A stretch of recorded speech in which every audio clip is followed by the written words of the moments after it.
Então, eu gostaria que você fosse até o profeta Oséias, mais aí para frente um pouquinho, você vai achar o profeta Oséias, no capítulo 4. Nós estaremos falando então de outro profeta, também levantado para pregar para o povo de Deus. Oséias capítulo 4 diz assim: ouve a palavra do Senhor, vós filhos de Israel, porque o Senhor tem uma contenda com os habitantes da terra, porque nela não há verdade, nem amor, nem conhecimento de Deus, porque só prevalece a perjurar, mentir, matar, furtar e adulterar, e há arrombamentos e homicídios sobre homicídios. Por isso a terra está de luto, e todo o que mora nela desfalece, com os animais do campo e com as aves do céu, e até os peixes do mar perecem. Todavia ninguém contenda, ninguém repreenda, porque o teu povo é como os sacerdotes aos quais acusa. Por isso tropeçarás de dia, e o profeta contigo tropeçará de noite, e destruirei a tua mãe. O meu povo está sendo destruído, porque lhe falta o conhecimento. Porque tu, sacerdote, rejeitaste o conhecimento, também eu te rejeitarei, para que não sejas sacerdote diante de mim. Visto que te esqueceste da lei do teu Deus, também eu me esquecerei de teus filhos. Quanto mais estes se multiplicaram, tanto mais contra mim pecaram. Eu mudarei a sua honra em vergonha. Alimentam-se do pecado do meu povo, e da maldade dele tem desejo ardente. Por isso, como é o povo, assim é o sacerdote. Castigá-lo-ei pelo seu procedimento, e lhe darei o pago das suas obras. Comerão, mas não se fartarão. Entregar-se-ão à sensualidade, mas não se multiplicarão, porque ao Senhor deixaram de adorar. Esta é uma palavra, mais uma vez, de um profeta para entregar ao organizado povo de Deus. Então, mais uma vez nós vemos um profeta levantado no meio do povo de Deus. Com que objetivo? Apontar os pecados do povo de Deus. Por quê? Porque breve aqui vai acontecer uma catástrofe. Então Deus está levantando profetas para fazer com que a nação se arrependa e esta catástrofe não aconteça. Mas nós vamos ver que sempre que se levanta não tem arrependimento. E lá vem a catástrofe, é o cativeiro, são as pragas, são as pestes, as colheitas que não prosperam, a fome vem na nação, uma série de coisas. Mas nós vemos ali uma meia dúzia, né? 1, 2, 5 tal, que a Bíblia mostra tomando uma posição. Embora a catástrofe venha sobre todo mundo, toda a nação, aquelezinho que atenta para a palavra de Deus, prospera. Muitas vezes até levado cativo, como é o caso de Daniel, Sadraque, Mesaque, Abednego. Estavam no meio da nação. O cativeiro veio, mas eles prosperaram. Prosperaram a tal ponto que constarem aqui os seus nomes no livro como uma glória de lição para todos os tempos em que o Evangelho for pregado. Então, este é um retrato que acontece e constantemente com o próprio povo de Deus. Nós não podemos ter o conceito de que somos igreja e ponto final. Não. Somos igreja e temos que todo dia ser santos. Somos igrejas e todo dia temos que ver a mão de Deus se mover. Todo dia temos que sentir a testificação do Espírito com alegria. Se sentirmos um peso de repreensão, reprovação, botar a boca no pó enquanto houver esperança. Não podemos nos fiar em uma denominação. Ah, eu sou daquele prédio que tem um rótulo, que tem uma placa na frente, que tem uma faixa. Isso nunca salvou nem salvará ninguém. Isso aí não quer dizer absolutamente nada. Ah, eu estou na voz da restauração, falando para nós agora, né? Estou na voz da restauração. Tá, e você é um restaurador? Porque Paulo diz assim, nem todo judeu é verdadeiramente um israelita. Ora, como não? Porque Paulo está dizendo, não é por uma questão de nacionalidade, mas é por uma questão de espiritualidade. Ou seja, Deus não vem buscar a nação, Deus vem buscar os espirituais da nação. A prova é que quando o povo se desviava, Deus vinha e deixava todo mundo ser massacrado. Por exemplo, no tempo de Jeremias, que é um brilhante cenário, a nação pereceu absurdamente. Mas em Jeremias? Jeremias foi honrado.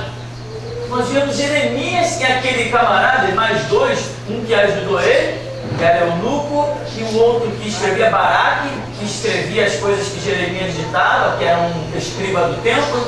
Esses três homens, nós vemos eles ficarem tranquilos, numa boa, e o resto da nação ser trucidada. O resto da nação, nós vemos pessoas cozinhando o próprio filho para comer. Não tem como imaginar uma coisa dessa. Não tem como imaginar um cenário desse. Então, Deus tem seus planos e nós temos que todo dia estarmos enquadrados neles. Hoje o projeto de Deus é restauração, mas muita gente não entendeu isso, não vai entender porque não está acostumado a dobrar os joelhos. São vaquinha de presépio, levado por campanha de igreja, levado por liderança de igreja. É gente que não aprendeu a abrir a Bíblia para ler, é gente que não aprendeu a dobrar os joelhos para orar, é gente que não aprendeu a dar tempo diante de Deus. São as vaquinhas de presépio, né? Qualquer coisa que sai do púlpito eles estão engolindo. Uma vez nós fizemos um culto aqui na igreja e Deus revelou, tinha uma irmã, Deus revelou que estava arrancando espinhos da mente dela, e Deus dizia assim, esses espinhos foram colocados na sua mente por palavras que saíram do púlpito. Ela era membro da Igreja Internacional da Graça de Deus. Então Deus estava libertando ela daquelas palavras, né? Infelizmente, todos têm sua chance, mas nem todos se firmam. Mas Deus opera, a misericórdia dele sempre está presente. Então, irmão, os profetas são levantados para apontar o pecado do povo de Deus. Os profetas são levantados para dizer, vocês são povo de Deus, mas não vão morar com ele. O caminho que vocês estão aí, Deus separou vocês, Deus preservou, Deus curou, Deus sustentou, Deus colocou vocês nas melhores terras. E sabe para onde vocês estão indo? Para o inferno. Que coisa horripilante, tem gente que bate no peito e diz assim, não, eu sou crente. Tá, um crente é caminho do inferno, tem que entender, tem que aceitar a ideia. Assim como todo dia milhões de judeus já baixaram ao inferno e lá estão, assim também milhões de cristãos já estão no inferno e outros milhões irão. Tem que ter maturidade. Nós só seremos salvos quando estivermos diante dos portais celestiais e ouvirmos, vinde bendito de meu Pai. Enquanto você não ouviu isso, meu irmão, deixa o couro na estrada, porque nada está garantido. Agora, tem gente que está se escondendo dentro de conceito denominacional. Não, eu sou crente, aqui minha Bíblia, ó. Aqui, a minha Bíblia está toda marcada, aqui, ó. Está vendo, ó, de caneta vermelha? Olha a minha Bíblia como está toda marcada. Até a do diabo estava marcada. Ele usou a palavra certinha com Jesus. Está escrito. Aos teus anjos darão ordem a teu respeito. Não está escrito? Então lança-te daqui abaixo. A Bíblia do diabo também estava marcada. Ninguém entra no céu porque marcou um texto bíblico ou outro. Não, Jesus falou, aquele que beber da água que eu lhe der, rios de águas vivas fluirão do seu interior. É beber da água que Jesus dá. Não é de conceito denominacional. não é de doutrina de igreja, é a água que Jesus dá. Você tem que dobrar os joelhos e perguntar: Deus, qual o teu projeto para a minha vida hoje? É assim que funciona. Não é viver conceitos denominacionais, conceitos de igreja. Isso nunca salvou, isso nunca prestou para nada. Jesus tem deixado a Bíblia para nós, e hoje as pessoas estão que nem os batistas, jogando a Bíblia no lixo e seguindo o estatuto da igreja. Estatuto da igreja que tem que ir para o lixo. A regra para a igreja é isso aqui, Bíblia. Então, quando Deus levanta: meu irmão, como é que está? Não, estou bem na minha igreja, eu fui até promovido a diaconisa, né? Fui promovida a presbítera, fui promovida a pastora, e os homens estão promovendo os cegos, e os cegos estão pensando que são alguma coisa. Homem não faz, homem não consagra homem. Homem não pode dar a outro homem posição espiritual. O Senhor da Seara, Jesus, ele falou: rogai ao Senhor da Seara que envie trabalhadores para a sua seara. Mas ele não autorizou homem nenhum a enviar obreiros para a sua seara. Ele disse: rogai para que Deus envie. Não me autorizou a enviar. Portanto, quando alguém diz para mim assim: eu fui consagrado, eu digo, pelo diabo?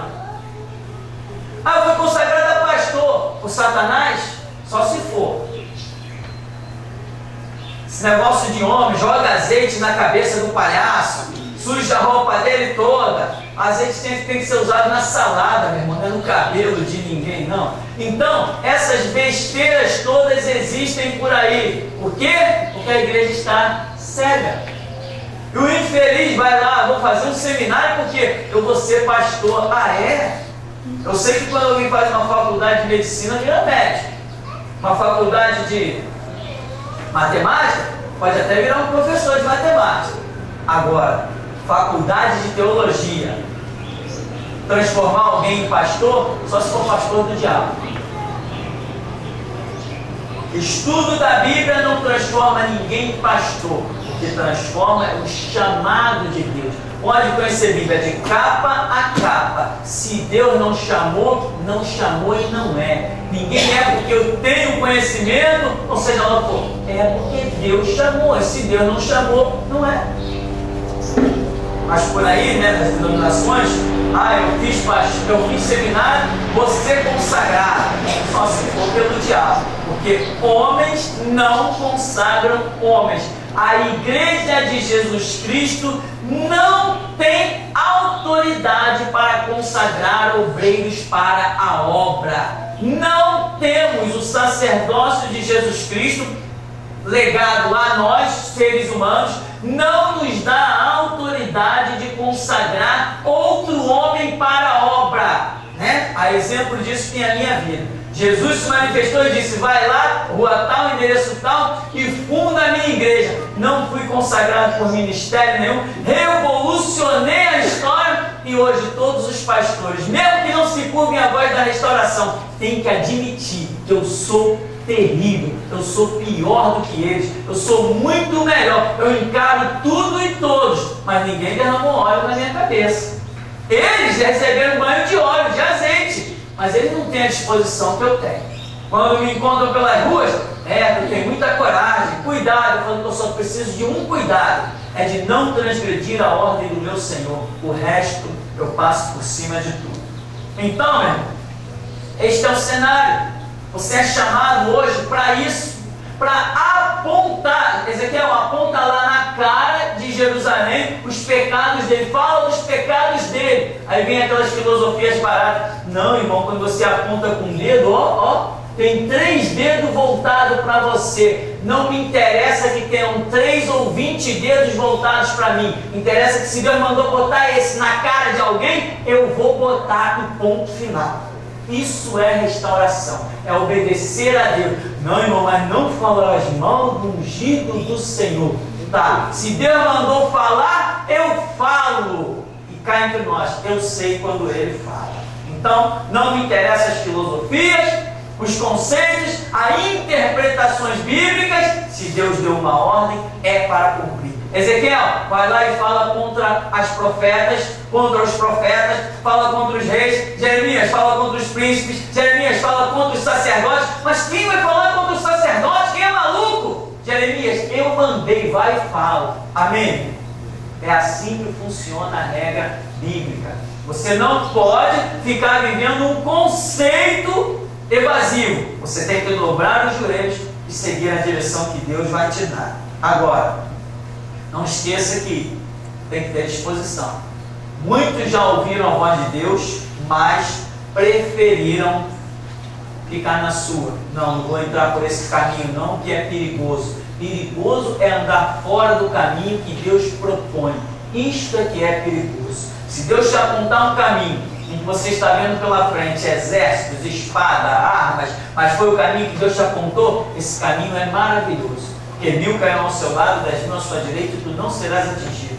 Agora, se você olhar e ver um caminho de campinas verdejantes, rios de águas cristalinas, mas não foi o que Deus te apontou, lembra de Ló? Se não foi aquele caminho que Deus te apontou, aquele caminho tão bonito, mas seu caminho na sua morte.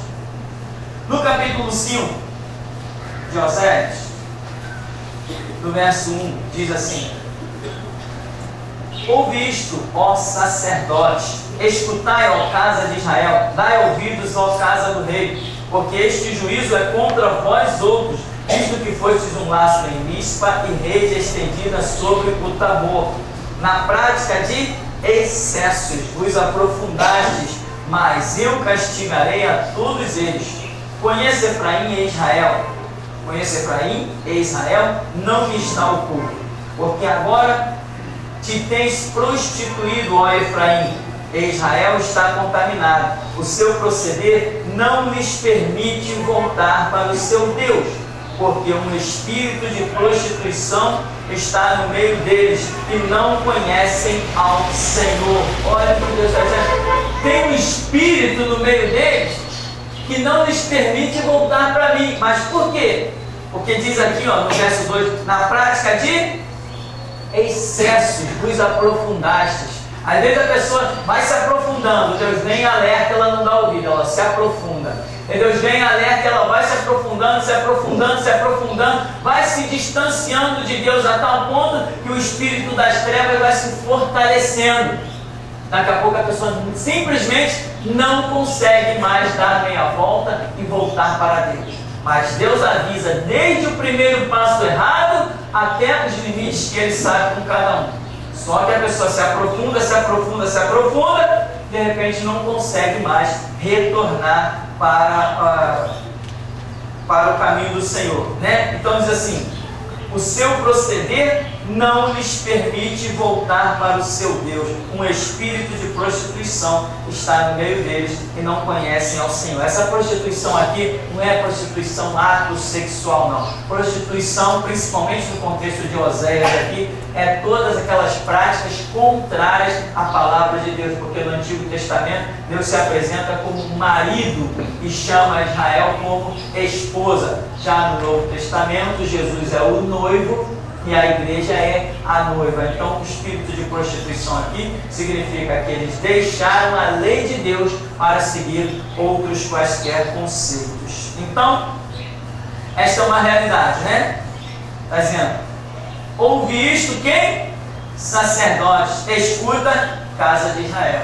Então, meu irmão, você pode se levantar para anunciar para sacerdote, casa de Israel aí representando a igreja, sacerdote representando pastores, e este é o chamado da restauração. Cada um a seu tempo, cada um com a sua revelação, mas este é o chamado. Agora, não venha com o papo de que foi chamado para pregar para sacerdote, foi chamado para pregar restauração para a igreja e vir com meias palavras, vir engolindo palavra. Não, quem é chamado para esse ministério tem autoridade, rasga o verbo e fica de pé. Tem muita gente dizendo que recebeu direção disso, direção daquilo, e a gente vê caído, frustrado, decepcionado e desviado. Prova que não recebeu direção nenhuma, porque quem recebe a direção de Deus e nela anda, fica de pé.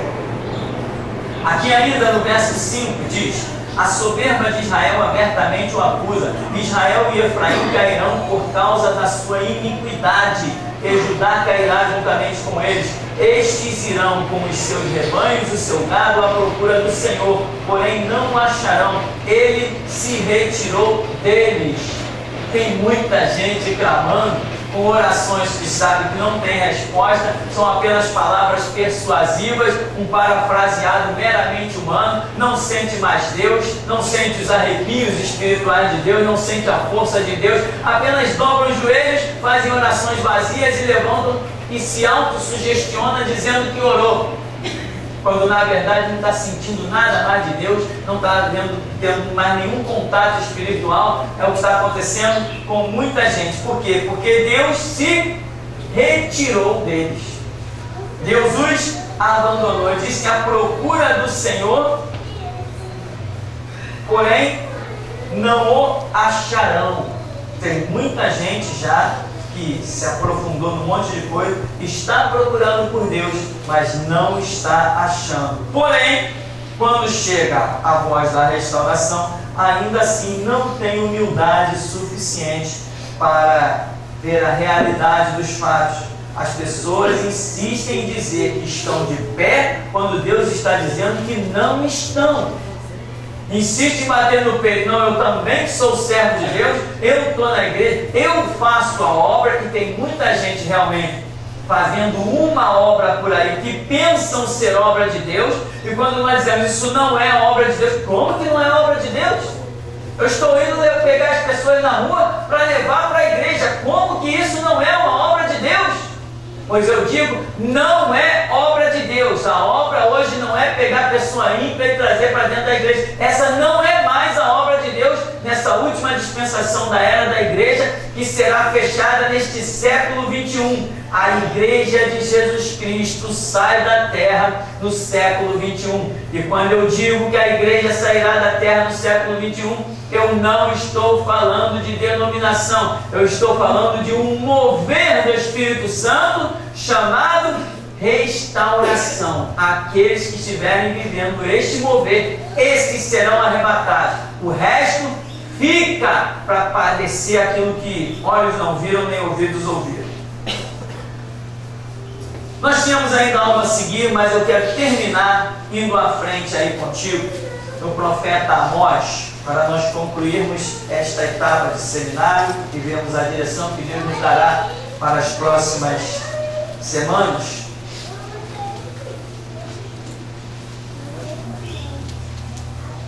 Eu quero que você vá a Amós capítulo 7. Eu te aconselho depois de ler todo o livro com muito carinho de Oséias. Amós, no capítulo 7, no verso 10. Diz assim: então Amazias, o sacerdote de Betel, mandou dizer a Jeroboão, rei de Israel: Amós tem conspirado contra ti no meio da casa de Israel. A terra não pode sofrer todas as suas palavras. Porque assim diz Amós: Jeroboão morrerá à espada, Israel certamente será levado para fora de sua terra em cativeiro.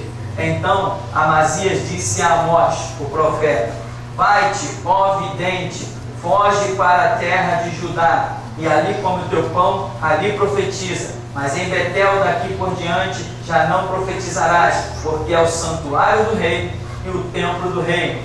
Respondeu Amós e disse a Amazias: eu não sou profeta, nem discípulo de profeta, mas boiadeiro e colhedor de sicômoros. Mas o Senhor me tirou de após o gado, e o Senhor me disse: vai e profetiza ao meu povo de Israel.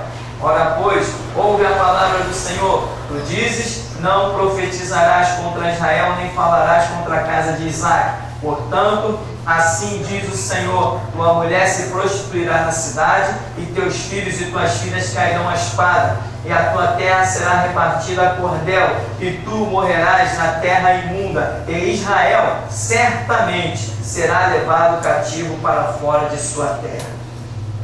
Mais um profeta que entra no cenário aqui, praticamente contemporâneo de Oséias e de outros, para falar à nação de Israel: vocês estão fora, estão cortados, né? E aí vem alguém, a liderança, e diz assim: não vem profetizar aqui não.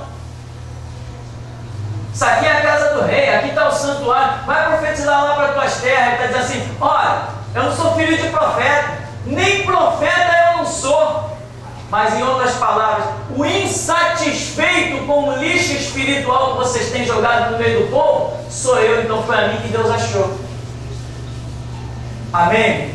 Você não tem que ter histórico de nada. Você é levantado lá do meio do gado. Você é levantado do banco da igreja. Ninguém consagrou Amós, o pai dele não era profeta, a linhagem dele não era sacerdotal, e no entanto Amós está insatisfeito com o cenário podre espiritual que ele está vendo no meio da sua nação. Mas o que ele pode fazer? Nada. Ele continua cuidando do seu gado, dos seus sicômoros. De repente vem a ele a palavra do Senhor e diz assim: larga esse gado aí, vai lá para a cidade e profetiza. Aí vem alguém e diz assim: não, a gente cala esse camarada aí. Mas antes ele diz assim: a terra não pode sofrer as palavras de Amós. Toda a terra está transtornada com a palavra de um único homem. O que ele está dizendo? Que o rei vai ser levado cativo, vai cair a espada, que a sua mulher vai ser levada, as filhas, tudo. Não, vamos calar esse homem. Vai profetizar lá para as tuas terras. Como é que é? Está dizendo para mim não profetizar? Isto é a autoridade de quem realmente é chamado por Deus. Não, ninguém o cala. Ninguém fecha sua boca. Ele vence as armas dos reis, a maldição dos sacerdotes, os grilhões do Estado, das organizações. Quem é chamado por Deus não é derrotado com absolutamente nada. Não se cala, não se intimida. A autoridade para quem é chamado por Deus é Jesus Cristo. Quem não é chamado por Deus se cala diante de um delegado macumbeiro, se cala diante de um policial armado, se cala diante da civil, se cala diante do exército, da marinha, da aeronáutica. Quem não é chamado por Deus, mas quem é chamado só se cala diante de Jesus Cristo. A voz diz: tu está dizendo o quê? Para mim não profetizar?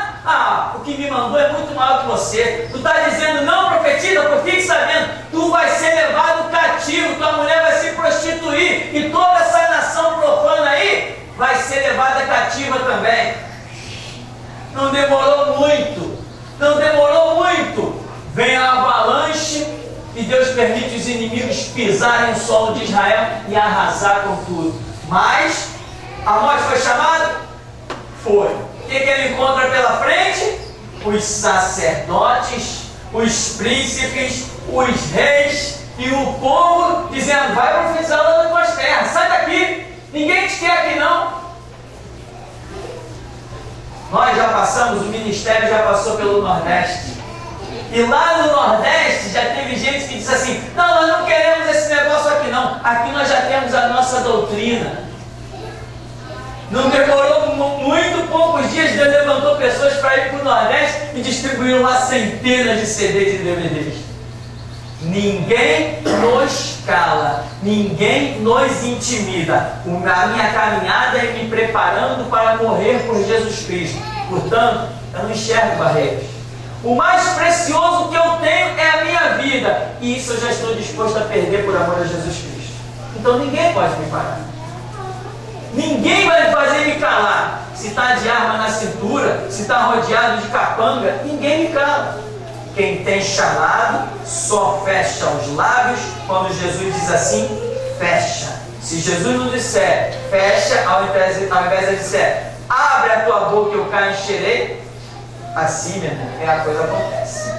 Então, meu irmão, nós viemos aqui, estamos encerrando esse seminário com Atos dos Profetas. Não é só isso. Eu não vou ficar lendo todas as passagens, que são tantas e muitas delas semelhantes, vai ficar uma repetição. Isso é para você entender que Deus chama pessoas para apontar na cara o pecado do povo de Deus, apontar para lideranças, reis, príncipes, sacerdotes, profetas que não são profetas, são falsos profetas, aonde? No meio do povo de Deus. No meio do povo de Deus está cheio de falso profeta. desde as profecias mais simples. Ó, irmão, estou vendo que Deus vai te levar para o ministério de louvor. Irmão, estou vendo que Deus vai te fazer atravessar as fronteiras. Essas besteirinhas até as coisas mais complexas. Ó, irmão, estou vendo que você tem um chamado pastoral. Irmão, chamado pastoral é a coisa mais rara que existe sobre a face do planeta Terra. O chamado pastoral é a coisa mais rara que existe sobre o planeta Terra. Chegar atrás de um púlpito colocado por Jesus Cristo só se tiver uma história para contar de que o couro ficou na estrada. Se não tiver essa história, não tem chamado nenhum. Então, meu irmão, isto é o que nós queremos mostrar. Esses atos dos profetas, foi a tentativa de Deus de restaurar a nação de Israel. Adiantou?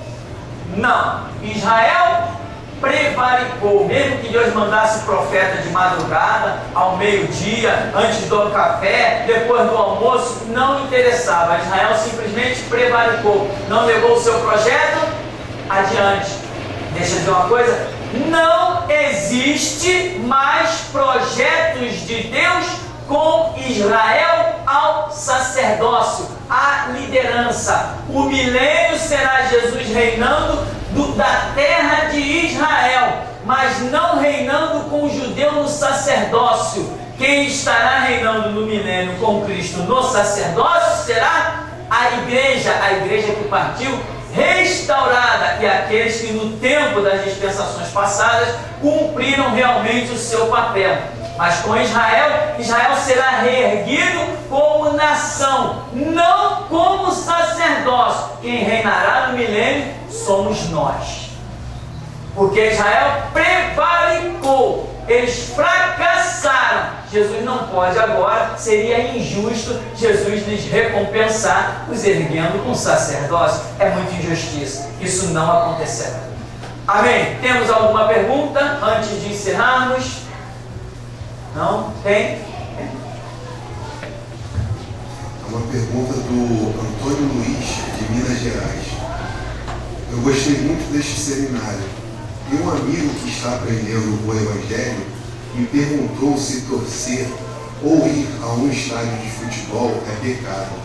Eu, na minha ignorância, disse para ele que desde que Jesus não saia do primeiro lugar da vida dele, creio que não seja pecado.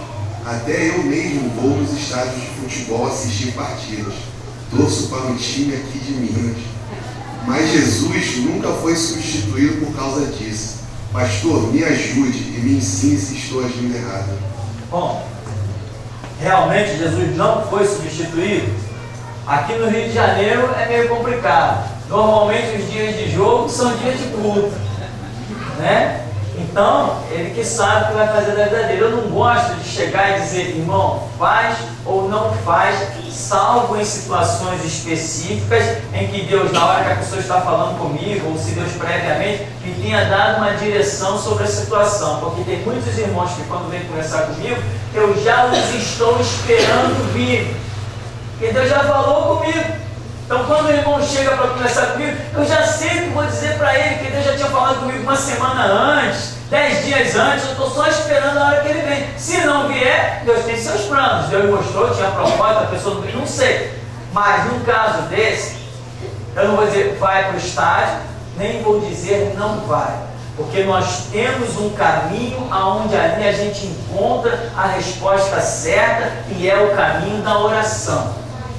Esse caminho é que eu gosto que as pessoas descubram ele, essa voz, porque senão a pessoa não cresce espiritualmente, vai viver a minha opinião. Não, o pastor disse para não ir no estádio, não, o pastor disse que pode ir. Isso não interessa, isso não vai transformar ninguém em obreiro. O verdadeiro obreiro da seara de Jesus é aquele que aprende o conceito da palavra e se fundamenta em ouvir a voz de Deus. Este é o verdadeiro obreiro. O objetivo aqui é fazer obreiros. Amanhã depois você pode viajar para qualquer canto do mundo, não vai ter mais acesso a esse púlpito, a esse ministério, e não vai fazer falta para você, porque você aprendeu a ouvir Jesus Cristo, e Ele vai contigo por onde você pisar.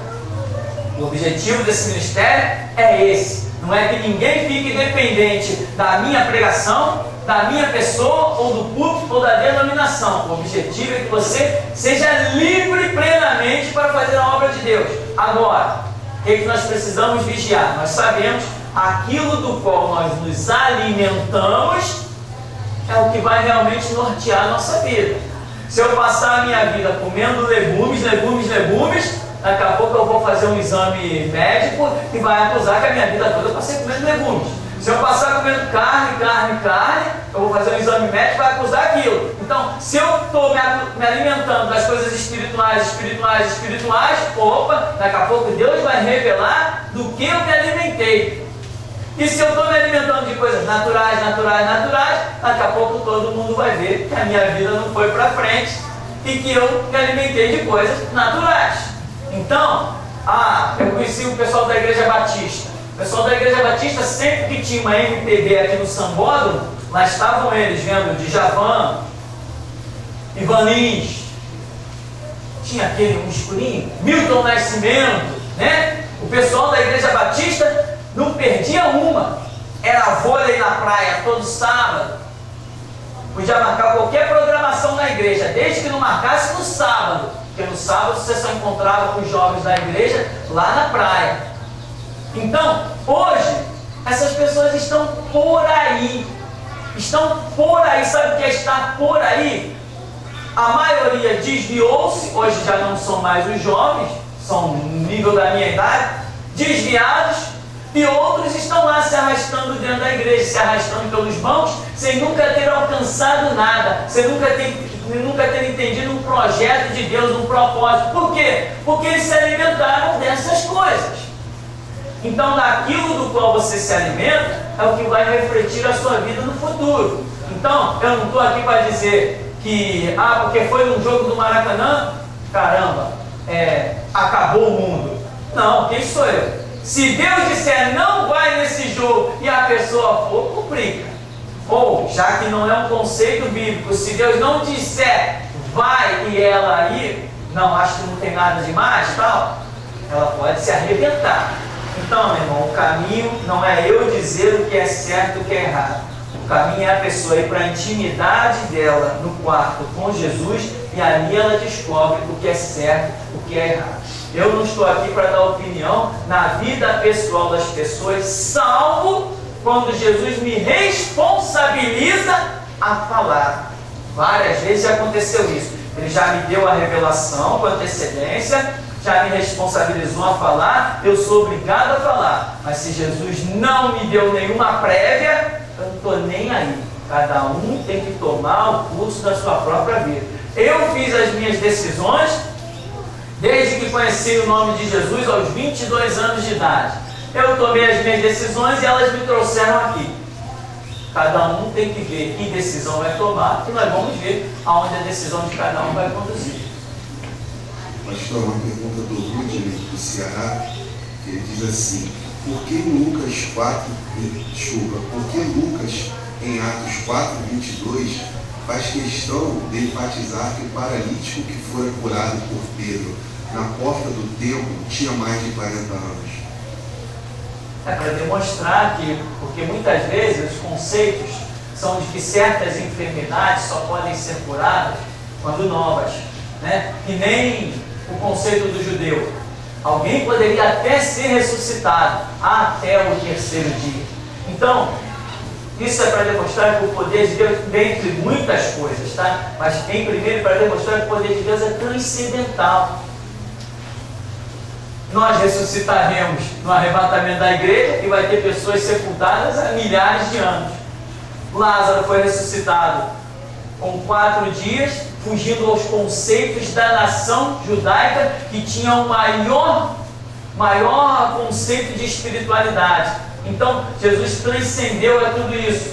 E no caso desse homem, né, 40 anos curar, aquele outro do poço, 38 anos, né, paralítico à porta. Isso é para nos mostrar que para Deus não há limites. Tem outras simbologias, pode uma série de outras coisas ser entendida, mas em princípio é para alertar a nossa fé, que para Deus não há limite. Então a pessoa às vezes pode se acomodar. Eu já sou cego há 30 anos, tudo bem. Não, clama. Eu tenho problema há 50 anos. Mas se você se acomodou, aceitou o seu problema, Deus fica na dele. Porque a Escritura diz, clama a mim e eu te responderei. Se você não clama, é possível que não tenha resposta. Pastor, agora é uma informação do ouvinte Williams, que ele viu um link do Extra Online, que o Henrique Pessoa, o delegado macumbeiro, agora tem um blog lá. E ele escreveu assim, mandando mais direto para o senhor. Pode ler? Pode ler. O delegado que escreveu? O delegado que escreveu. Pode ler. Vemos com tristeza e preocupação as existências de certos segmentos que, mesmo alegando-se inspirados em preceitos cristãos, discriminam e demonizam a prática religiosa alheia. Fato que nos leva a lembrar-lhes de que neste país existe uma Constituição democrática que considera o Estado laico e, como tal, protege a liberdade religiosa na sua mais pura essência, fundando-se no tripé da liberdade de crença, culto e manutenção de locais de culto. Parece-nos um bom argumento, pois já que os preceitos de paz e tolerância de todas as religiões não os convencem e não os induzem ao respeito, ao menos temos por emblemática a lei maior que impõe como bem jurídico de elevada valia a liberdade plena de consciência religiosa. Mas eles, ainda assim, desconhecem tal premissa, chegando alguns a cunhar um deplorável bordão: Bíblia sim, Constituição não. Apesar de que, quando se tem as voltas com a lei dos homens, alegam em seu favor a liberdade de expressão, embora essa igualmente seja premissa preservada pela mesma Constituição que insiste em rasgar. Exatamente. Rasgo, quanto aparecer no meu caminho, eu rasgo mesmo. A minha reverência é exclusiva à Bíblia. E o nosso lema é esse mesmo. O lema que deveria ser das igrejas é esse: Bíblia sim, Constituição não. Não seguimos Constituição feita pelos maçons, Constituição feita pelos romanos. Não seguimos, nós somos cristãos.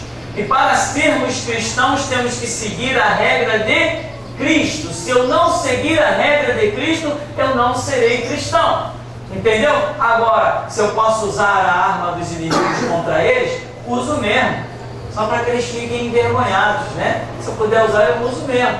Não que eu precise dela, mas tudo depende de uma direção que o meu Deus me dá. Então, o nosso lema é esse mesmo: Bíblia sim, Constituição não. E quem quiser pode ver o meu testemunho do tempo que eu fui macumbeiro espírita, onde eu falo dos demônios que eu invocava e servia e levava oferendas, do grande caos que eu vivia dentro de casa por servir a Satanás. Que Satanás? O Satanás da Umbanda, da Quimbanda, da magia negra, o Satanás do espiritismo de mesa branca, do kardecismo. Nesse lixo todo satânico eu sempre andei. Tomara que o delegado esteja ouvindo, né? Se ele quiser ouvir ao vivo, é só me ligar para o 25 16 0427. Eu vou lá dentro da delegacia dele na 6ª DP e digo na cara dele que ele anda com o diabo e eu quero ver ele, com a Constituição dele, me calar. Eu desafio, né? Ele tem arma e eu, o que eu tenho?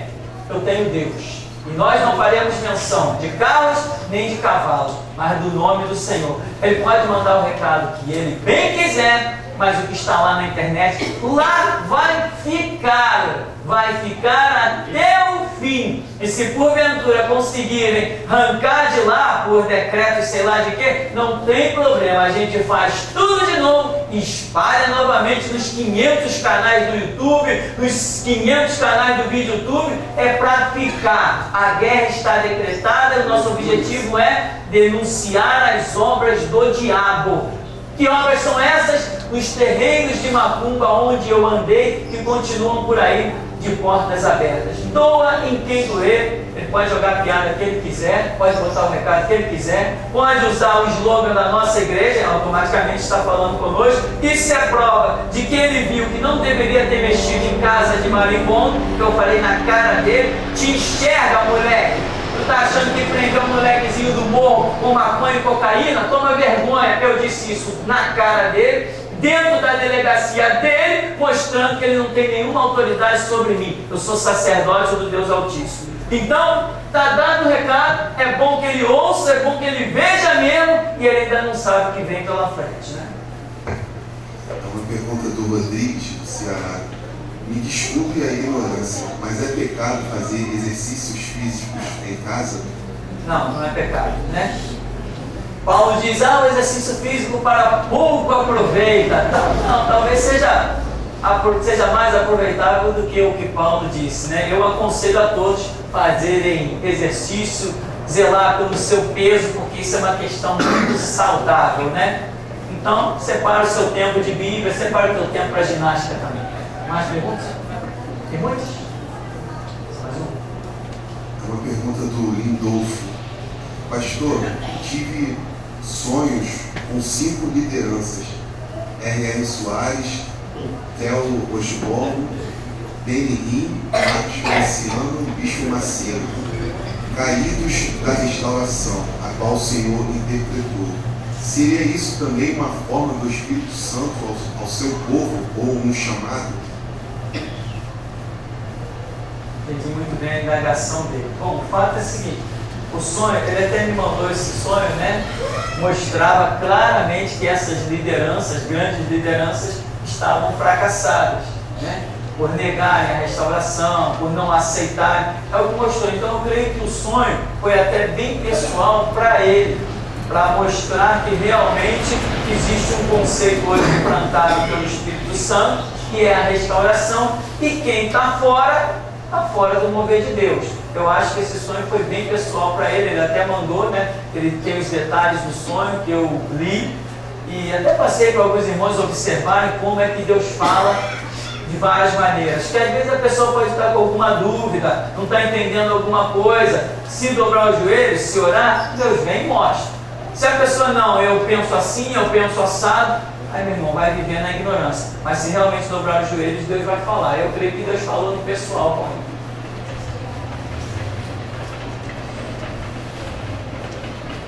A pergunta anterior que o irmão fez a respeito do estádio, Mateus 6,6 ele tem a resposta do pessoal que precisa.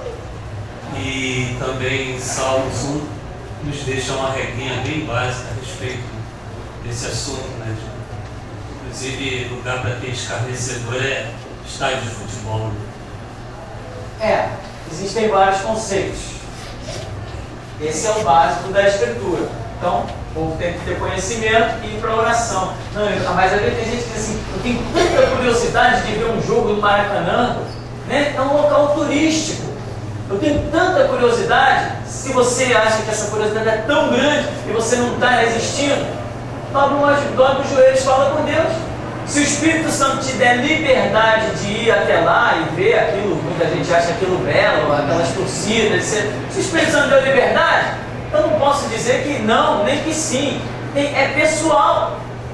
Não posso querer me meter no sentimento de ninguém ou na vida espiritual de ninguém. Eu não posso de jeito nenhum me meter nisso. Então, ora, sentiu liberdade de Deus, tal, Deus deu uma direção, sentiu uma perdição, vai em frente. Se não sentiu, é melhor deixar a vontade até ela passar, né? Dizem por aí que vontade é uma coisa que dá e passa, né? Amém? Vamos ficar por aqui em nome de Jesus, vamos agradecer ao Senhor. Deus vivo e poderoso, nós te glorificamos, Senhor, te rendemos graças, te pedimos força e porção dobrada para levarmos adiante, sem prevaricar, aquilo que o Senhor nos tem dado a proclamar neste século 21. Que Deus é soberano, o Senhor nos deu essa frase e nós temos honrado a revelação do Senhor que veio a nós. E o Senhor também nos tem mandado anunciar às nações que aquele que não andar na tua constituição não herdará o teu reino. Por isso, Senhor, reparte sobre nós o espírito da graça, da valentia, para proclamarmos com entendimento, capaz de explicar a qualquer que queira saber a razão da nossa fé e do nosso entendimento, quando nós proclamamos: Bíblia sim, Constituição não, e doa em quem doer, ó Deus, porque os inimigos podem armar pelas nossas costas, mas não podem armar pelas tuas. Por isso nós, ó Deus, nos consagramos no teu altar, pedimos graça, entendimento, o impulso do teu Espírito, sabedoria, revelação, para andarmos na tua palavra, ó Deus, e enfim colhermos o fruto do que plantamos, com verdade, com justiça, para a glória e para a honra do teu santo nome. Assim, ó Deus, despede-nos e abençoa-nos, prepara-nos para o decorrer desse dia, continuarmos a colher as tuas dádivas grandiosas. E nós confiadamente oramos e agradecemos em nome de Jesus. Amém. Amém. Vamos em paz em nome de Jesus.